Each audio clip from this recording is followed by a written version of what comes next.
This is CGTN, China Global Television Network.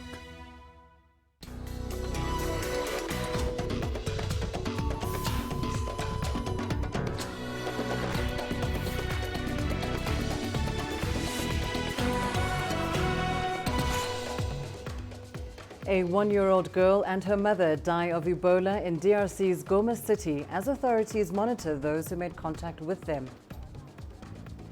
Mozambique's president signs a peace accord with Renamo to end 40 years of armed conflict.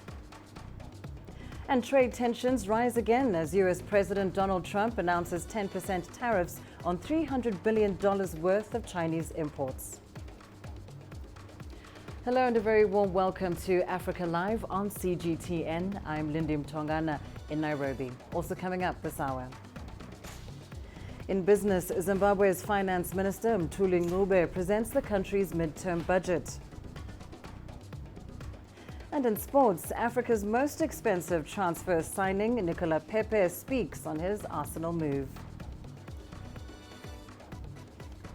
We start the program in Sudan, where the military council spokesman says 9 soldiers from the Rapid Support Forces have been dismissed and detained in connection with recent violence that occurred earlier this week. Lieutenant General Shams al-Din Kabashi says the governor of North Kordofan State and its Security Council will be held accountable for the killing of 6 people, including 4 school children, in the state capital of El Obeid on Monday. Hundreds of Sudanese took to the streets on Thursday in response to those killings. The African Union and the Sudanese opposition party have strongly condemned the deaths. And let's go to Mozambique now, where President Filipe Nyusi and the leader of the country's Renamo opposition party have signed a peace deal to end years of hostilities following a 15-year civil war. The event took place near the Renamo headquarters, where the group has maintained an armed base for more than 40 years. The permanent ceasefire is the culmination of years of negotiations to end fighting that has flared up several times, killing an estimated 1 million people. It will be followed by another agreement to be signed in the capital Maputo later next week, pledging peace in the upcoming national elections slated for October.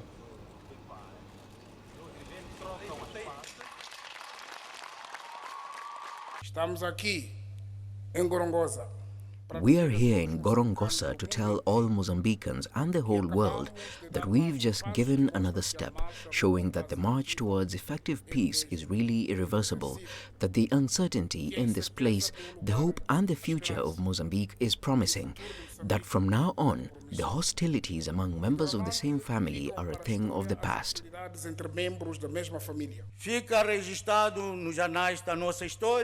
1st of August 2019 is marked in the annals of our history as an unforgettable date, the day of the re-encounter of the Mozambican family. This is a historic date because after many years of conflict, we as brothers are committed to make peace as a greater good, wished for by all. Usually you have a situation where you have a conflict and then you have dialogue and talks. However, now a lot of it has been implemented and there is sufficient confidence, there's sufficient trust built to be able to move on. Well, let's go to Libya now, where the head of the Government of National Accord, Fayez al-Sarraj, has shut down 3 migrant centers and has begun the process of deporting those who were housed in those centers. Migrants and refugees have proven to be a major challenge facing the North African country. MPs have been working to find solutions to the crisis, especially since European countries started closing their doors to migrants. Here's CGTN's Adel El-Makhroui with more. According to the United Nations, July has seen the deadliest migrant shipwreck in Libya this year. 150 migrants from Eritrea, Sudan, Egypt and Libya feared dead or missing in the Mediterranean. Following the tragedy, Libya's Government of National Accord has shut down 3 migrant centers in the west. We live with political division. We have two governments. Our south, unfortunately, is wide open for anyone to enter because of that political war. The migrant problem is much bigger than the current capabilities of both governments. There is legislation to regulate this issue, but without a strong, unified government, we won't be able to prevent migrants from reaching Libya's shores. One of the few things both rival governments in Libya agree on is to resolve the migrants' crisis they have. With a struggling economy since 2011, the North African nation cannot afford to host more migrants. It's the executive authorities that have been working to limit this phenomenon. They've been providing shelter, food and other resources, which is a huge burden on the people of Libya, whose economic capacity has become quite stretched after 2011. The government of National Accord says it has begun the deportation procedures for all the migrants from the 3 centers it has shut down. But because of the ongoing war over Tripoli, it does not have the capability or the finances to send all these migrants back home. And very soon, both governments will be seeing more migrants entering the country thanks to the security void on the borders that the civil war in Libya has caused. Adel Mahroui, CGTN, Cairo. Now, meanwhile, in Libya, the bodies of 20 migrants have washed ashore in the town of Qoms. They were recovered on Thursday after what the UN Refugee Agency described as this year's worst tragedy on the Mediterranean. A week ago, a wooden boat carrying migrants mainly from sub-Saharan Africa capsized 120 kilometers east of Tripoli. The Libyan Coast Guard and local fishermen managed to rescue 134 migrants, but the UNHCR says that up to 150 are feared dead. Despite the ongoing conflict in Libya, the country is still a main point of departure for migrants bound for Europe. The newly found bodies bring the number of those recovered in that tragedy to 75.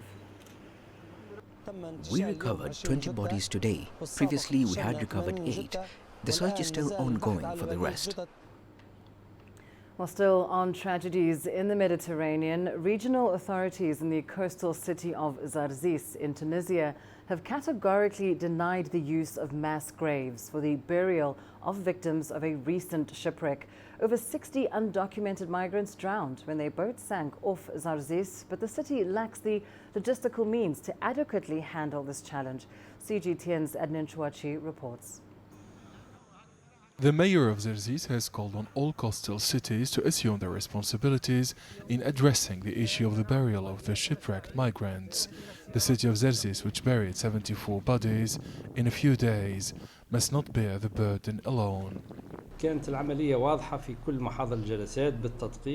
city of Zarzis has not received any assistance from any international organization, despite the proliferation of this phenomenon from one year to the next. We need the support of other cities to face any shipwreck crisis. Referring to the sinking at the beginning of July of a ship carrying 86 African migrants who boarded from Libya, the mayor recalled that between July 4 and 13, 61 bodies were washed up on the coast of Zarzis, including 45 in a single day on July 11. The recovered bodies were transferred for genetic analysis and then brought back to Zarzis for burial with respect for human dignity. All these efforts were made with the limited means of the municipality in collaboration with the Civil Protection and the Maritime Guard. The Tunisian Forum for Economic and Social Rights warned that the number of undocumented migrants and shipwrecked boats will increase in the Mediterranean due to the instability in Libya. Libya is Africa's platform of departure of illegal migrants to Europe. It is cheap and insecure if we compare it to illegal crossings from Tunisia. Therefore, the number of victims and incidents is on the rise. Tunisia cannot solve this problem without European or African assistance. The mayor of Zarzis has called for the creation of a forensic medicine service at the regional hospital in Zarzis and the provision of refrigerated means of transport for the evacuation of bodies and the training of staff in this area. According to the Interior Ministry, The city of Xerxes has been confronted with the phenomenon of illegal migration since 1998. The regional authorities say the countless bodies recovered and buried in Xerxes could not be identified because of the lack of archives. Ahmed, CGTN, Tunis. Now an update on our coverage of the Ebola outbreak. A 1-year-old girl and her mother have tested positive for Ebola in the Democratic Republic of Congo city of Goma. The child's father died of Ebola on Wednesday, while the girl and her mother tested positive a short while later. These cases have raised fears the virus could take root in the densely populated city of 2 million people and accelerate the spread of the disease. Meanwhile, health officials have expressed concern that 1 year later, they are still battling this outbreak in the DRC. 1 year later, and it's still difficult to contain and eradicate Ebola in the Democratic Republic of Congo. High population, insecurity, and mistrust among locals have been cited as the major reasons. So we really need 100% acceptance. So it's not acceptance of the vaccine. What we do struggle with is acceptance of being identified as a high-risk contact. So yes, we find all the contacts we think we know of, but there are people who hide their illness, who flee, who go to another place, who think that being taken to the Ebola treatment center is like being taken to the death house. There's still too many gaps in the response. Either geographically, there are zones that are at risk where the virus can come into, and we don't detect it as quickly as we should. And we need to be able to anticipate where the virus is going, not chasing it around once it starts to replicate in a new area. But this has been difficult. The virus is spreading quickly. DRC's neighbors are heightening vigilance at the borders. What we are telling Rwandans is to stop going to the DRC where there is Ebola. Don't put your life at risk of this disease. We are aware that Ebola is spreading in that country. This shows that the situation is serious because no one knows how many people that these people with suspected cases have met, and we don't know where the people they came into contact with are. Rwanda had briefly closed its border with DRC, but authorities later said the border had reopened. There is no licensed treatment for Ebola, and survival can depend on seeking treatment as quickly as possible. Chamgono, CGTN. In international news, United Nations Secretary General Antonio Guterres says he's worried about the rising tensions in the Persian Gulf. A minor miscalculation could lead to a major confrontation. I stress the need to respect the rights and duties relating to navigation through the Strait of Hormuz and its adjacent waters in accordance with international law. And I have consistently conveyed a clear message to leaders both publicly and privately in numerous meetings and calls. That message can be boiled down to 2 words: maximum restraint. While tensions in the Persian Gulf and US-Iran relations have become a critical concern for the world's top mediator, in mid-July, Iran seized a British-flagged oil tanker and briefly detained a second vessel in the Strait of Hormuz. At that time, the US announced it was dispatching an aircraft carrier and additional troops to the Middle East. It cited unspecified threats posed by Iran. Well, now UN Secretary General Antonio Guterres is calling for cool heads on all sides. You're watching Africa Live. Time now for a short break. Here's what's still ahead on the program. Coming up, Somalia's president renounces his American citizenship, triggering a national debate. And Africa remembers slavery hundreds of years later, why this is an important week for Ghana.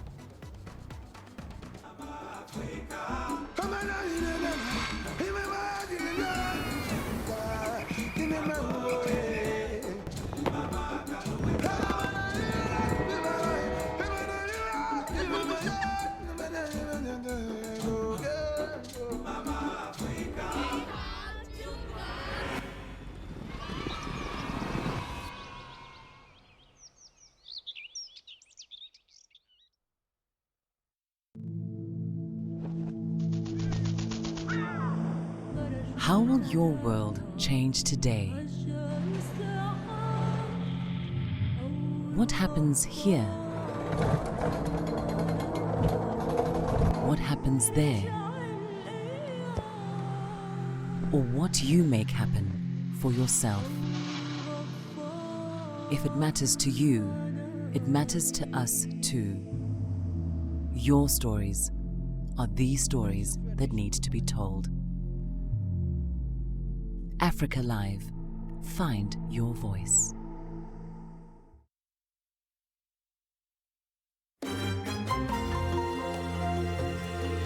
Africa Live.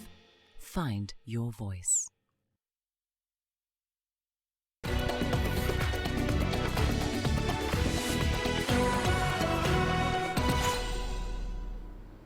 Trade tensions are on the rise again, with US President Donald Trump saying he plans to impose a 10% tariff on $300 billion of Chinese imports.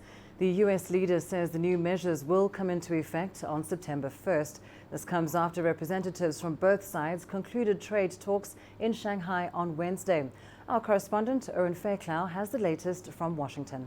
Once again, US President Donald Trump has saved a big announcement for his favored form of communication, Twitter, with this tweet potentially moving financial markets even more. The talks the US will start on September the 1st, putting a small additional tariff of 10% on the remaining $300 billion of goods and products coming from China into our country. Now, that percentage may seem small, but this is hugely significant now, because if Trump follows through with those threats, it would mean that every import from China coming into the United States would be hit with some sort of tax. Remember that around half of Chinese imports into the US are now taxed at a stinging 25%. So we're talking about another $300 billion with that additional tax. But that 10% does leave Trump with some room for maneuver to potentially escalate them even more. And the timing of this, of course, is around those talks with China scheduled for here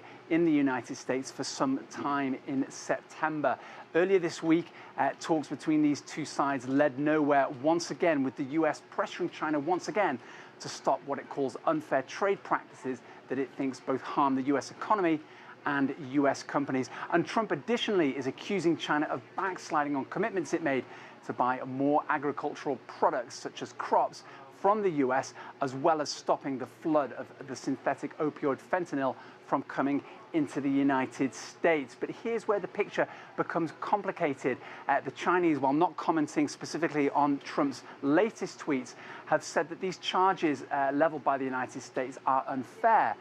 And China says it's already committed to buying more agricultural products. Here's China's Ministry of Commerce. The two sides also discussed China's increased purchase of agricultural products from the United States, according to its domestic needs, and the favorable conditions to be created by the U.S. side for the purchase. Now, it's worth noting that China's foreign minister has also said that Chinese companies are applying to the government to remove retaliatory tariffs that China had imposed on U.S. agricultural products before buying them. So all of this appears to be under review, with China insisting that it is committed to buying these products that Trump says it's backsliding on. Whatever the case here, these extra tariffs have been in the pipeline for some time. U.S. companies were consulted on this earlier this summer, and all of them said that there's no way that consumers can be spared from the impact of this trade war should it escalate even further. Owen Fairclough, CGTN, Washington. Well, in Beijing, the Chinese Foreign Ministry says the trade war hurts both economies as well as global economic growth in general. It also says China will not bend to pressure or compromise its principles. A ministry spokesperson said negotiations should be concluded rationally and on an equal footing. The move has violated the consensus reached by the two presidents in Osaka. It follows the wrong track and doesn't help solve the dispute. China is strongly opposed to it. If the U.S. takes actions, China will take countermeasures to protect its core national interests and the fundamental interests of the people. The U.S. will bear all the consequences. Let's go to Ghana now, where this week the country hosted the U.S. House Speaker, Nancy Pelosi. She addressed Ghana's parliament to commemorate the 400th year since slaves first landed in America. In her address, Pelosi celebrated the Year of Return, a new campaign which aims to honor the resilience of the slave trade's victims. It's inspired by the Cape Coast Castle, where millions of slaves were placed before being shipped out of Ghana. That's where slaves caught their last glimpse of Africa before they were shipped to a life of enslavement. But why is this so important, and especially for Ghana? Let's find out from Lady Gifty Teta, a barrister and the head of Chambers at Chambers of GD Teta UK. She joins us now live from Accra. Lady Teta, thank you so much for your time. Now, of course, it's 400 years since slaves first landed in America. Ghana has branded 2019 the Year of Return. Tell us more about this title and, of course, the significance of this commemoration for Ghana. Thank you very much for having me. Truly, it's been 400 years. And I think year in, year out, everybody has been conscious of slave trade. We've done some work about it, but we didn't think we had done enough. But now is the time to bring awareness, and what the Heritage and Culture Society of Africa aims to do is to bring awareness both within the countries and the different countries that also had slaves taken away to the US, and current Africans in the diaspora, to bring everyone together, bring awareness, and do something different. It's been 400 years. Indeed, our first president, Kwame Nkrumah, then the Prime Minister, had envisaged today that one day Africans all over the globe and the world, if you'd like, would one day come together, converge in one place, and do what's best for Africa. And I think that time has come. Our president, one after the other, has mirrored this same vision. But our current president, when he visited the US in Washington 2018, brought this to bear, that this is the time, and he initiated the Year of Return. So here we are working together with Ambassador Swanika and her team to bring awareness, bring organizations and individuals in to discuss, see what best we can do to move this forward. And indeed, that's the plan. And of course, the relationship that we're seeing between Ghana and the US has become a point of interest. Of course, we saw Nancy Pelosi addressing your parliament. Tell us more about that visit and what it says about the relationship between the US and Ghana, both past and present. The relationship between US and Ghana has been a very strong one. It's gone on for quite some time indeed, from the 16th century up until slave trade was abolished. We have had that strong connection. So Ghana was quite excited to have seen not just the speaker, but her team of the caucus themselves coming to Ghana to give their part to support the cause of the 400 years, and the theme being the return of Ghanaians in the diaspora, not just Ghanaians, but slaves or Africans all over the world to Ghana. Obviously, we've been working hand in hand with them to see what best can be done, not just to mirror, not just to bring to light the still difficulties we have, but to make sure that whatever challenges there had been, we can surmount that and do something better out of what was then quite a difficult situation. Absolutely. And we're very excited about that. And Lady Teta, that brings to mind the question of reparations, which we know is actually being discussed in the United States. But do you think that 400 years on, the US and indeed other European countries that took slaves from Africa have done enough to redress the injustices of slavery?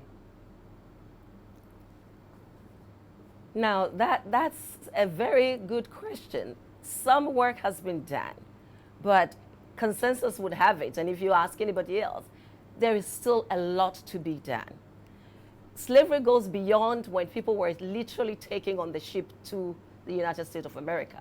Now it's happening in so many different ways, and there is a lot of work that needs to be done to address all of it.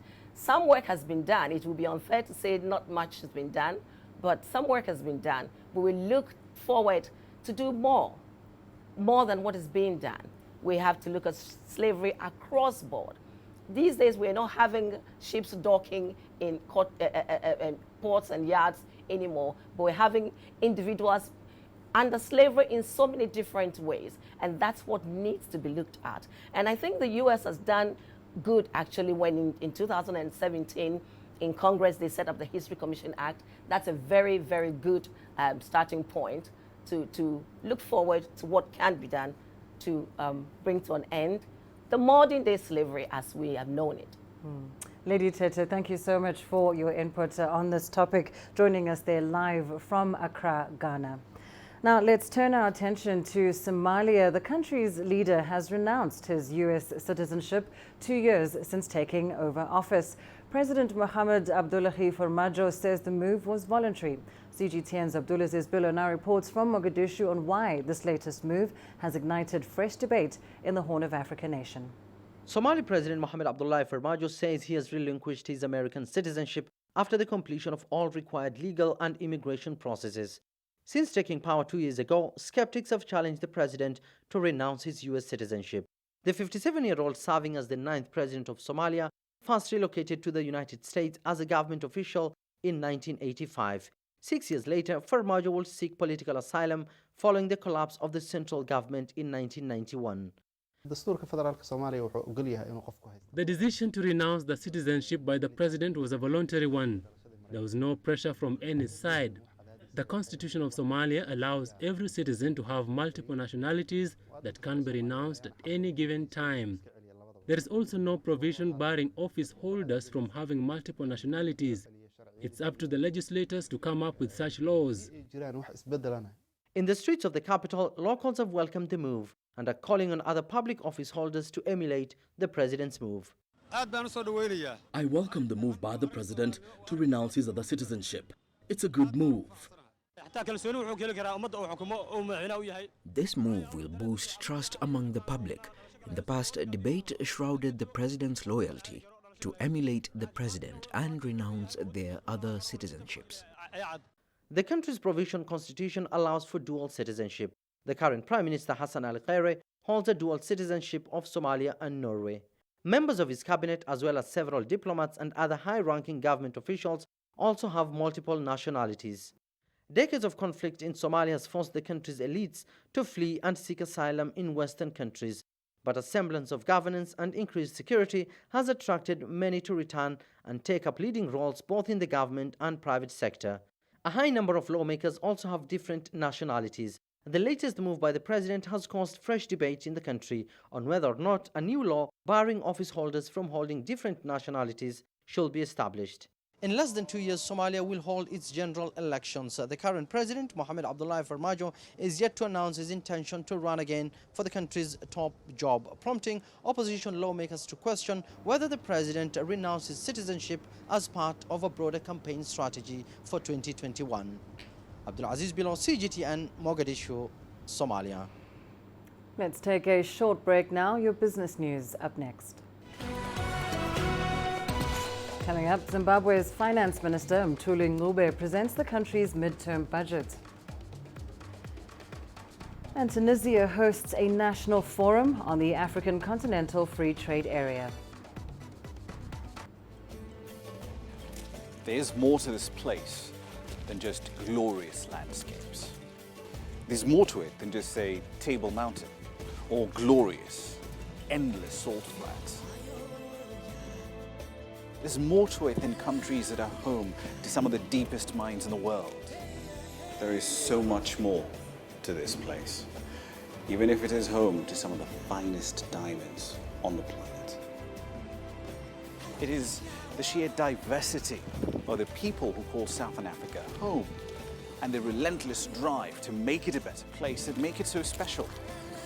And we know that because this too is home.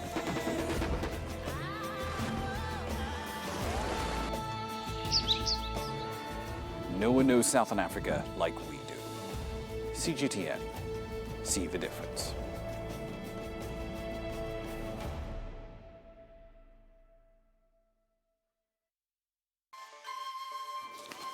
You don't find the stories of North Africa by sitting on the sidelines. You've got to get out, go there, and you'll find them. In the bazaars of Casablanca, among the crowds in Cairo, who come to visit Cairo, the ancient capital of Egypt. along the waters of the Nile, along the sands of the Sahara. No one else will take you where we can in North Africa. No one else will show you what it's all about. CGTN, see the difference.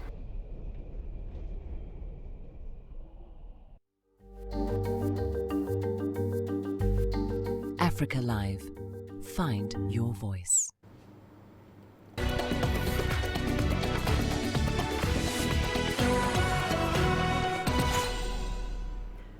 Chinese Foreign Minister Wang Yi has called for a more open and inclusive East Asia. His comments came at a ministerial meeting of 10 ASEAN countries, along with China, Japan and South Korea, sometimes called the 10+3. Wang Yi said progress has been made since the 10+3 was established over 2 decades ago. He added that cooperation is crucial to regional prosperity.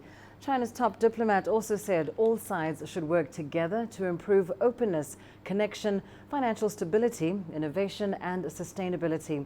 Wang Yi mentioned the drought in the lower Mekong River region, saying China has offered to step up efforts to provide more water to the region. He expressed his wish for the 10+3 platform to cooperate on solving more regional issues.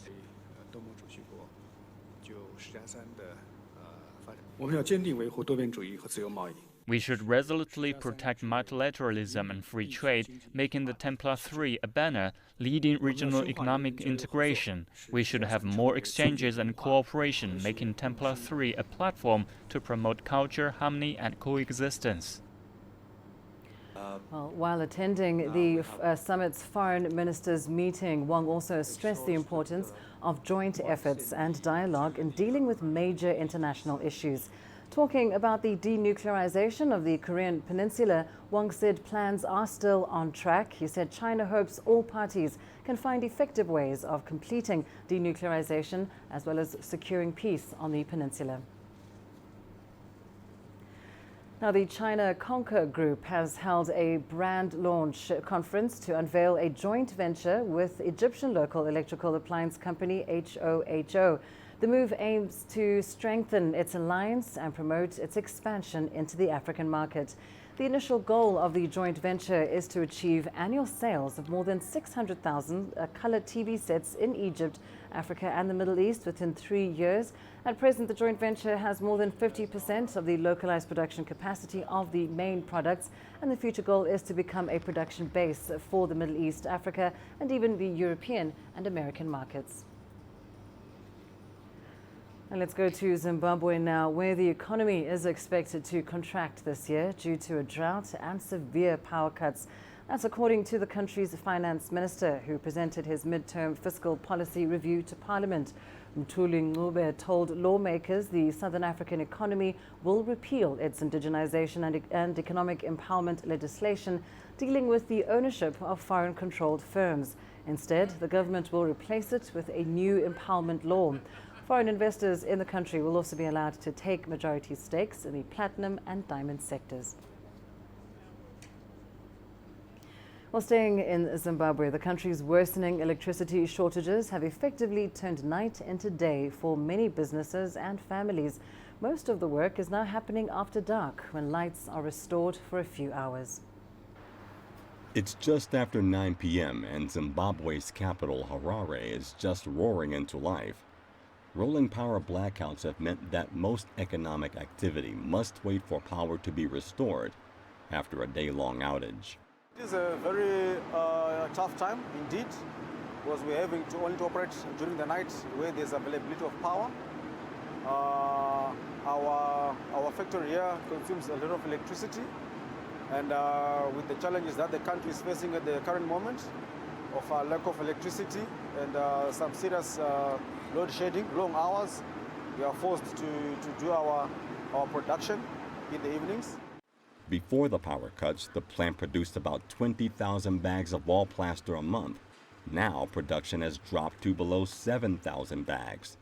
Running a plant of this magnitude on diesel, an expensive fuel commodity, it definitely means I'm going to be forced to put up my price but the fact that the general consumer as well is probably also suffering the same predicament. The product ends up being costly and they won't be able to afford it. For families, it is much the same.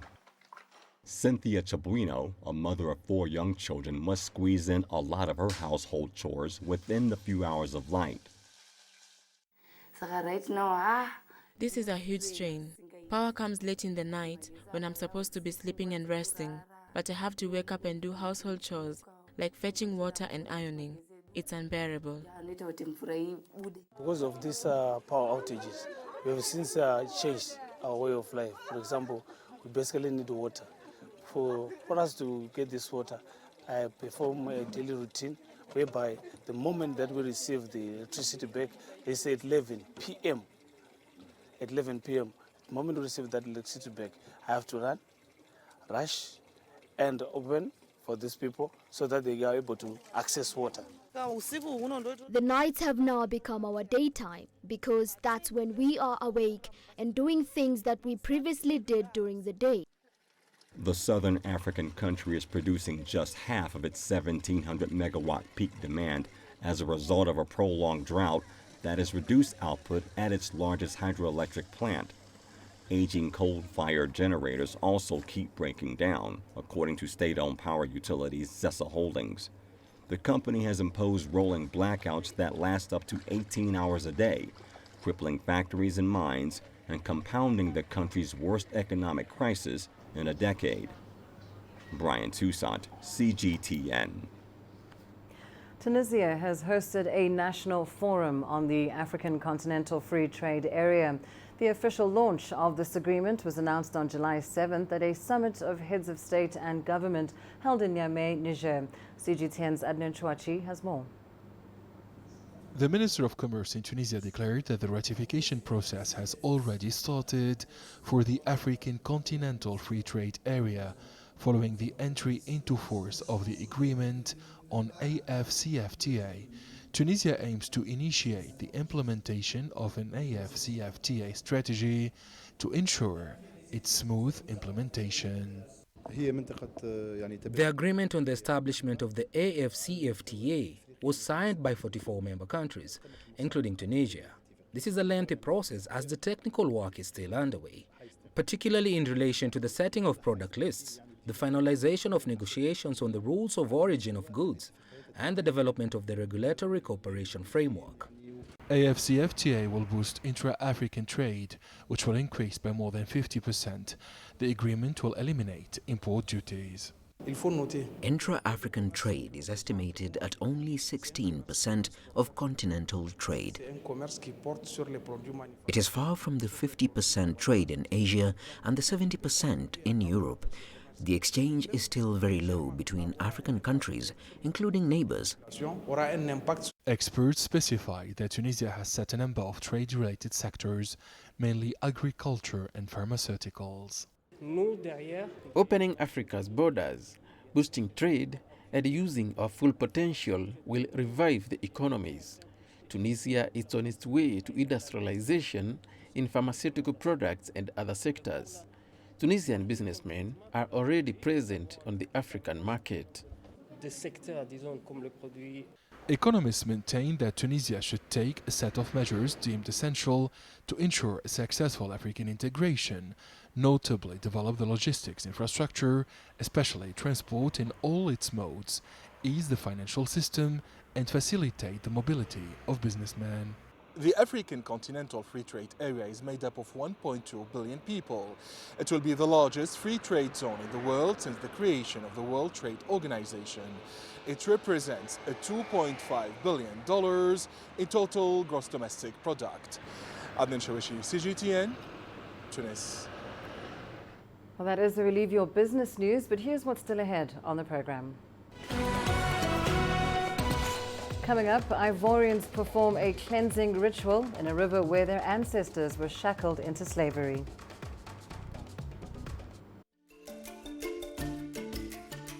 Africa Live. Find your voice.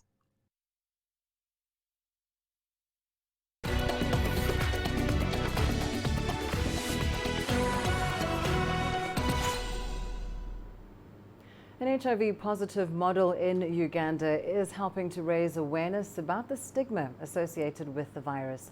The Uganda AIDS Commission claims that societal stigma contributes to the number of HIV-related deaths because patients are reluctant to take drugs. CGTN's Isabel Nakiria reports from Kampala. Fighting HIV/AIDS on the runway, one step at a time. Gloria Nawanyaga is standing up as a beauty queen despite being HIV positive, becoming the first contestant in the Miss Uganda pageant to reveal her status openly. She's using the platform to try and stop discrimination against people living with HIV. What I did is helping very many people out there to believe in themselves, to prove them wrong, especially people living with HIV, to show them that HIV cannot define you. You can still live a normal life, you can still be anything you want in life. Gloria was born with HIV and only discovered she was sick when she was 11 years old. She was devastated. Her mother took her to a peer support group to help manage her condition. But while in school, she faced discrimination. It made me feel so bad, and it made me still start judging my parents and judging myself, and also getting suicide thoughts. However, she gained confidence by competing in beauty pageants and was named Miss Rising Woman in this year's Miss Uganda pageant. Currently, Gloria is a counselor at an HIV center in Kampala, uplifting lives of young people and helping them accept their status by showing them that they can make it in life, even when they are sick. Uganda currently has 1.3 million people living with HIV. The Uganda AIDS Commission says discrimination against people living with HIV is a big challenge in the fight against the disease. Campaigners say the stigma causes some patients to shy away from taking drugs to manage their condition. Definitely, your entire well-being is going to be affected because your viral load is going to go high, your immunity is going to go very low, and then you're going to be more vulnerable to get different infections.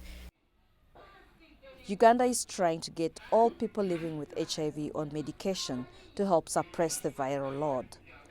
Gloria wants to use her position to reach out to HIV-positive people and help them get the care they need. Isabel Nakiria, CGTN, Kampala. In Algeria, French is taught from primary school, and along with Arabic, it is one of the country's administrative languages. But Algerians are now considering phasing out French and replacing it with English in university curriculums. CGTN's Daniela Pearson has more.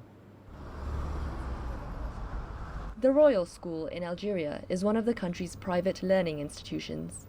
Here, students have the option of learning a variety of foreign languages, including English. Even in summer, the classrooms are busy. I think English, first of all, it's in a national language, so we have to speak it. And I think we are late. We have to do it. Normally we should do it before, especially for scientific stream and our new generation. Many believe that the transition to English should have started years ago. As you can see, even the French government itself are trying to reinforce the learning process of the English language in their country. And Algeria should not be lagging behind and just following a dead language, let's say. But then what could be a problem is the abrupt change, the sudden change. There should be a smooth transition that should start with the younger generations from the primary school all the way to university. French is conducive for business, as France is Algeria's largest trading partner. But school director Amdadouche Najia has noticed that the demand for learning English is increasing. The spread of the French language in Algeria is related to the colonial past with France. It is very natural for young people today to look for new horizons. We want to give Algerian students every chance to have a place in this new world by replacing the French language with the English language. Because in this new world, there is no pity, nothing. We must have the means and the skills. If we do not have them, we are a burden to society, for the country and for others. In Algeria, the administrative languages are traditionally Arabic and French. But the Minister for Higher Education has already taken the first steps to phasing out the language of its colonial past. Headers on official documents will now be in Arabic and English instead. Daniela Pearson, CGTN. And to Cote d'Ivoire now, where locals have been performing a purification ceremony in a sacred river used by slave traders 400 years ago. Thousands of Ivorians were shackled and then shipped to America with no hope of return. Here's CGTN's Hlonela Lupowana with more. Men and women were captured in Cote d'Ivoire and sold into slavery 400 years ago. The captives taken from the north of the country were forced to walk all the way south to the village of Kanganianze. This is where the rivers merged into the Gulf of Guinea. The slaves, the captives, arrived here. It was a place, a market. From here you can see behind us that there is the Nzi River, and the Bandama, which join up the Bandama from here, is navigable. You don't have any rocks from this point and all the way to Boro, which is farther away.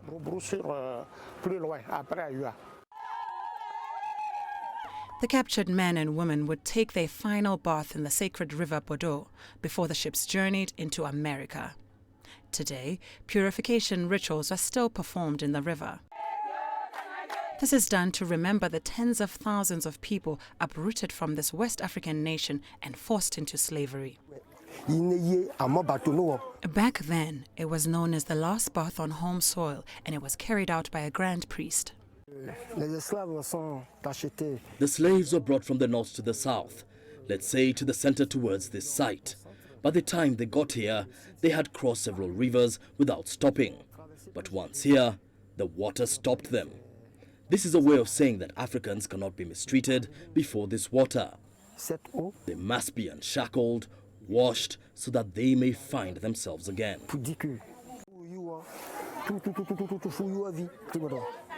The village and the river are now part of the slave route which the country is beginning to retrace. UNESCO has also erected a plaque to honor the slaves. Our ancestors were hardworking. They were strong, powerful, and what is wrong is that they came here and picked out the strong ones, the strong women to take. Our region, our country was depopulated because of slavery, and they didn't treat them as human beings. They treated them like animals. Today, the rocks have blocked the river Bandama, the longest in Cote d'Ivoire, and the passage to the sea is no longer possible from the village of Kanganianze. Hlonela Lupowana, CGTN, Nairobi. More than ever before, filmmakers in Nigeria's film industry, Nollywood, are beginning to tell the unheard stories of the marginalized and underrepresented in society. They're doing this hand in hand with highly talented persons with disabilities and other health conditions. In an industry focused on glitz and glamour, an albino actor from Nigeria has dared to prove that they've been ignored for far too long. Oh, by the way, any evidence from the other victim? It's not common to find persons like him cast in a leading role in movies in Africa, especially Nigeria's Nollywood, all because he's an albino. But 40-year-old Damilola Ogunsi is worming his way into the hearts of movie lovers and breaking barriers. He says he's been discriminated against from childhood, faced body shaming and name-calling, but has been able to deal with it by having a healthy self-esteem. It is the way you present yourself to the world. That's the way the world will take you. And I've always presented myself, I've always believed I'm James Bond. I believe I'm a good-looking guy, and I live my life the way I like, with myself. And I thank God for a very healthy self-esteem. So that's what I brought into the industry. And, by the time I did my first film, my first cinema film with Omotola, people were shocked that, this guy, where did you come from? This guy, this kind of courage, this kind of confidence. And so that's what people really like about me, that this guy is different. He's an albino, but he's making a difference. How come I got stuck with you? Fondly called Dami, he trained at the New York Film Academy in the United States after giving up a decade-long career in banking.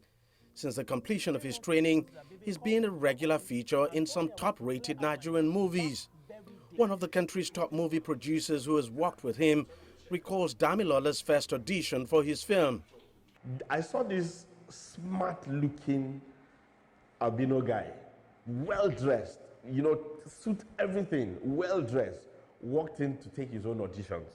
And trust me, when Dami finished his audition, everybody stood up in that room to clap. It was a stellar performance. It was too brilliant.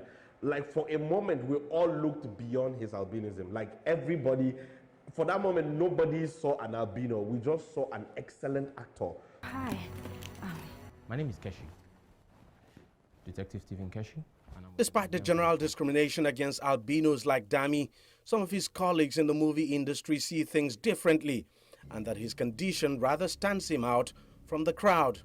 The roles that they give him are as unique as he is, you know. Recently he was in Ajoche, the series, and he played Akajo, who was the executioner.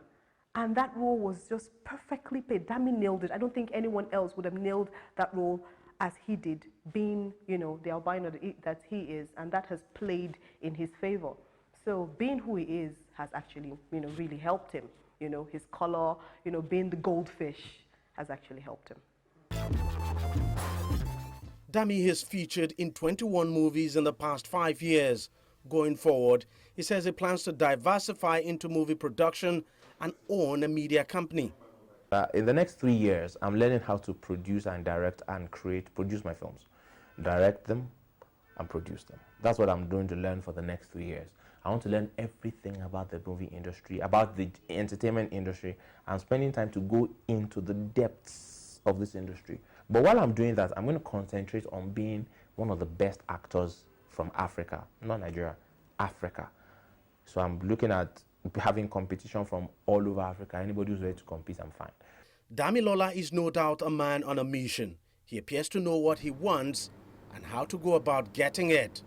And he's very much on the right track. Badmos, CGTN, Lagos, Nigeria.